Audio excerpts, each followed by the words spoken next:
Hello सगळ्यांना, मी अस्मिता. आज आषाढी एकादशीच्या निमित्ताने मी माझा यूट्यूबचा फर्स्ट व्लॉग करत आहे. खूप दिवस झाले विचार करत होते की असा एक यूट्यूबचा मोठा व्लॉग बनवायचा, पण कॉन्फिडन्सच येत नव्हता. फायनली आज मनावर घेतलंच.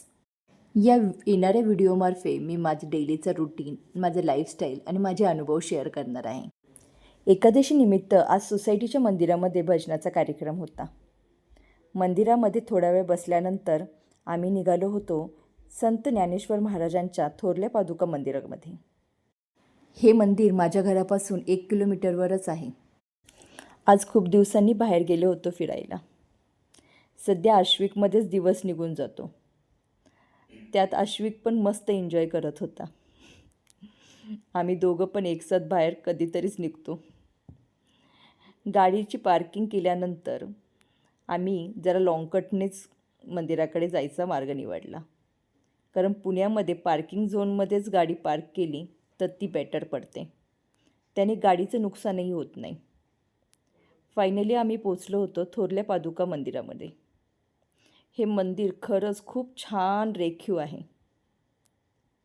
आद्विकची इथे मजा चालू होती, पण आज एवढी गर्दी होती मंदिरामध्ये की आमचा नंबर येणं हे काही शक्य नव्हतं दर्शनासाठी. त्या साईडला आहे साईबाबा मंदिर देवस्थान आणि इथे समोर आहे थोरल्या पादुका मंदिर.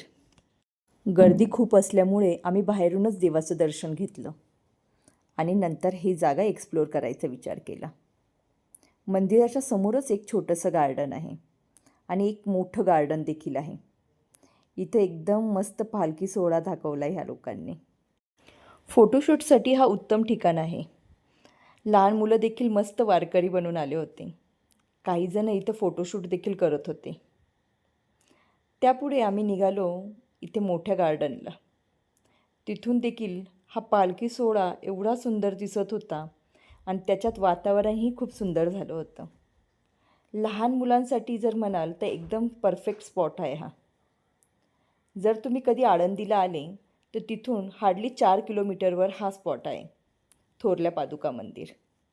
त्यामुळे तुम्ही न चुकता ह्या मंदिराला व्हिजिट कराच. मन खरंच खूप प्रसन्न होऊन जाईल. आज एकादशी असल्यामुळे मंदिरामध्ये जरा जास्तच गर्दी होती. त्यामुळे आम्हाला दर्शन देखील घेता आलं नाही, कारण रांगच खूप मोठी होती आणि आश्विक देखील राहिला नसता. नेक्स्ट टाईम मी जेव्हा कधी या मंदिरामध्ये येईल तेव्हा मी आतून देखील हे मंदिर तुम्हाला दाखवेल. आतून देखील ते मंदिर एवढंच खूप सुंदर आहे जेवढं ते बाहेरून सुंदर आहे. गार्डनमध्ये थोडासा टाईमपास करायचा ठरवला आणि ह्या दोघांचे फोटोशूट देखील केले. आश्विक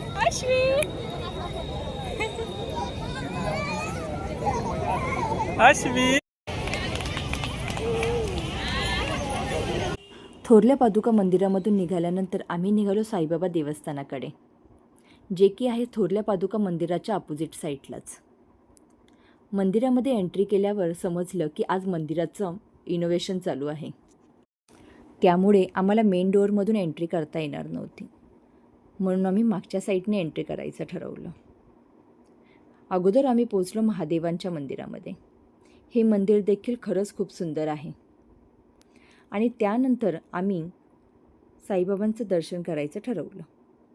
साईबाबांची आरती चालू झाल्यामुळे आम्हाला आतमध्ये प्रवेश मिळाला नाही, त्यामुळे इथेही आम्ही बाहेरूनच दर्शन घेऊन निघालो. ह्या मंदिरामध्ये पोहोचल्यावर खरंच खूप छान वाटतं. खूप पॉझिटिव्ह वाईब्स येतात.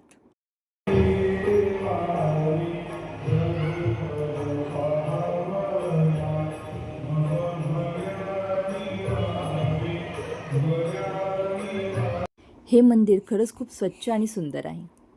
व्हिडिओमध्ये तुम्हाला दिसतच असेल. महाराष्ट्रातील अष्टविनायकांचं दर्शन तुम्हाला एकाच ठिकाणी मिळेल.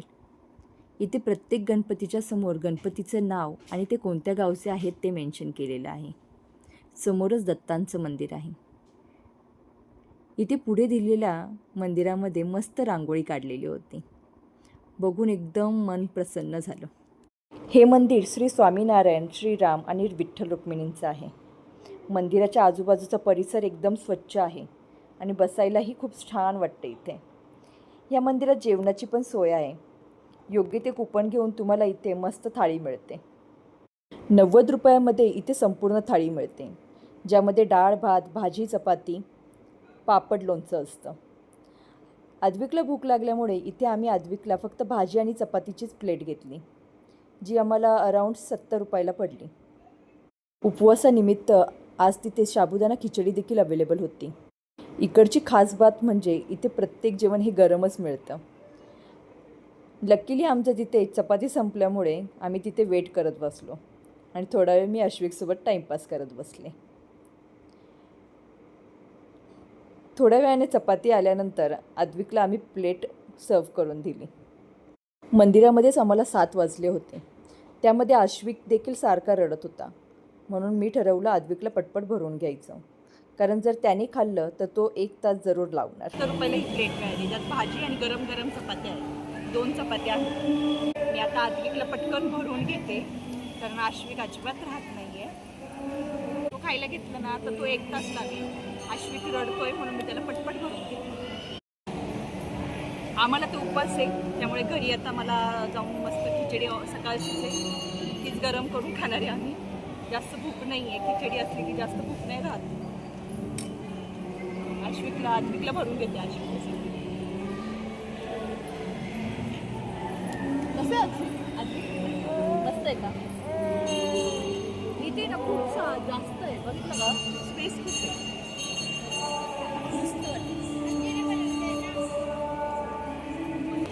आद्विक त्या काकीला फक्त आजीने बनवले म्हणून टेस्टी लागते. तुझ्यापेक्षा पण छान बनवले म्हणतो. थोरल्या पादुका मंदिर आणि साईबाबा देवस्थान हे आळंदीपासून हार्डली 4 किलोमीटरवर आहे, म्हणून तुम्ही कधी पण आळंदीला याल तेव्हा ह्या ठिकाणी नक्की भेट द्या. त्यानंतर आम्ही घरी निघालो.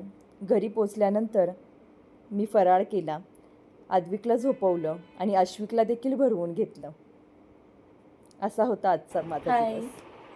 सो मी घरी पोचले. 8 वाजेपर्यंत आम्ही घरी पोचलो. त्यानंतर आम्ही फराळ केलं, मी आणि ह्यांनीच केलं, कारण आद्विकने तर तिथेच खाल्लं होतं. तरी त्याला थोडीशी खिचडी खाऊ वाटली तर त्याने ती खिचडी पण खाल्ली.